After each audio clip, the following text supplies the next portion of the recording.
Satu pulau kecil seperti Langkawi juga mereka gagal yang diiktiraf UNESCO sebagai Global Geopark sejak tahun 2007, mempunyai lokasi ikonik seperti Kilim Geoforest Park, Cincang Cambrian Geoforest Park dan Dayang Banting Marble Geoforest Park yang boleh diperkasa dengan aktiviti rekreasi dan ekopelancongan. Ada pengurusi memandangkan Langkawi adalah sebahagian daripada negeri Kedah. Dasar-dasar konservatif PAS memang menjejaskan kedatangan pelancong asing. Yang ramai pelancong asing mungkin mereka yang ingin bercuti di pulau, mereka akan pilih pulau-pulau di negara Thai dan bukannya Langkawi.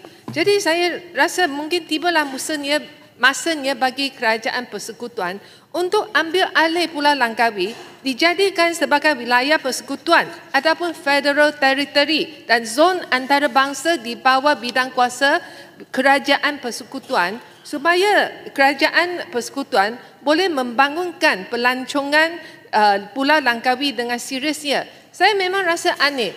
Satu pulau yang begitu indah dan cantik, tapi kerajaan PAS di bawah Kedah ni gagal membangunkannya dan mereka kata nak ambil alih Pulau Pinang.